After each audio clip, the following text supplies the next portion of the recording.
सतगुरु की प्यारी साध संगत जी, आप सभी को राधा स्वामी जी। आज का यह सत्संग वास्तव में बहुत विशेष रहा। पूरे 3 महीने बाद 24 मई 2026 को आज बाबा गुरिंदर सिंह जी ने डेरा ब्यास में संगत को सत्संग की अमूल्य दात बख्शी। करीब 1 घंटा 10 मिनट चले इस दिव्य सत्संग में बाबा जी ने तुलसी साहिब जी की वाणी, दिल का हुजरा साफ कर जाना के आने के लिए को आधार बनाकर हम सबको बहुत गहराई से समझाया। बाबा जी ने बड़े प्रेम से कहा, अगर सचमुच मालिक को अपने भीतर बसाना है तो सबसे पहले अपने मन रूपी घर को साफ करना होगा। सिर्फ बाहर से धार्मिक दिखना काफी नहीं है, असल परिवर्तन भीतर चाहिए। तुलसी साहिब जी राज परिवार से जुड़े थे, लेकिन उनके भीतर बचपन से ही भक्ति की ऐसी आग जल रही थी जिसने उन्हें संसार की चमकदमक से ऊपर उठा दिया। बाबा जी ने बताया कि यह वाणी तुलसी साहिब जी ने अपने मुसलमान शिष्य शेख तकी को समझाने के लिए कही थी।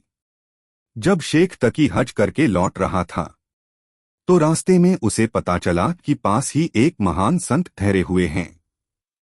वह तुलसी साहिब जी के चरणों में पहुंचा और बोला, मैं हज करके आया हूं, लेकिन मेरे मन में एक प्रश्न अभी भी बाकी है। मैं उस अल्लाह तक कैसे पहुंचूं? तब तुलसी साहिब जी ने कहा, दिल का हुजरा साफ कर जाना के आने के लिए। बाबा जी ने समझाया, जैसे हम कभी गंदे बर्तन में भोजन नहीं रखते, वैसे ही मैले मन में मालिक का वास नहीं हो सकता। अगर मन काम, क्रोध, लोभ, मोह और अहंकार से भरा है तो उसमें प्रभु प्रेम टिक नहीं सकता। हमारा मन जन्मों जन्मों की मैल से भरा हुआ है, इसे साफ किए बिना मालिक की कृपा भीतर टिक नहीं सकती। फिर बाबा जी ने एक सुंदर कथा सुनाई। एक साधु रोज भिक्षा लेने जाता था। एक दिन एक स्त्री ने उसे रोटी दी, लेकिन उसके मन में अहंकार आ गया। अगले दिन साधु एक गंदा बर्तन लेकर आया। स्त्री ने कहा, इतने गंदे बर्तन में रोटी कैसे डालूं? साधु मुस्कुराया और बोला, जैसे तुम इस गंदे बर्तन में रोटी नहीं डाल सकती, वैसे ही मालिक भी गंदे मन में अपनी कृपा नहीं डालता। फिर बाबा जी ने अगली पंक्ति समझाई, ध्यान गैरों का उठा, उसके बिठाने के लिए। आज शरीर सत्संग में बैठा होता है, लेकिन मन कहीं और भटक रहा होता है। कभी व्यापार में, कभी परिवार में, कभी इच्छाओं में। जब तक दुनियावी विचारों को मन से नहीं हटाएंगे, तब तक मालिक को भीतर स्थान कैसे मिलेगा?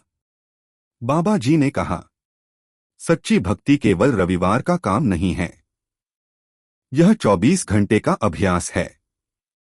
हर सांस में मालिक की याद होनी चाहिए। उन्होंने समझाया, दुनिया के अधिकतर रिश्ते स्वार्थ पर टिके होते हैं। जब तक लाभ है, साथ है। जब लाभ समाप्त, रिश्ते बदल जाते हैं। इतिहास गवाह है, राजे महाराजे भी खाली हाथ गए।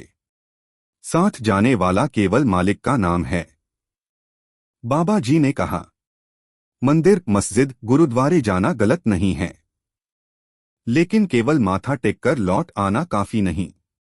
सच्चा मंदिर भीतर है, सच्चा गुरुद्वारा भीतर है। मालिक हर दिल में विराजमान है।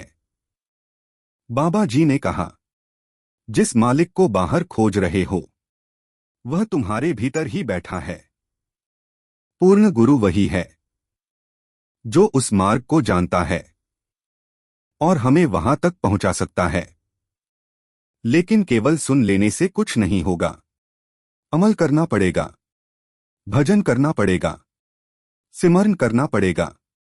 अगर कुछ मांगना ही है तो दुनिया की चीजें मत मांगो, मालिक से यह मांगो, हे मालिक, मुझे इतनी शक्ति दे कि मैं तेरे भजन सिमरन में टिक सकूं। मुझे तेरी रजा में रहने की ताकत दे, मुझे अपने नाम में जोड़ ले।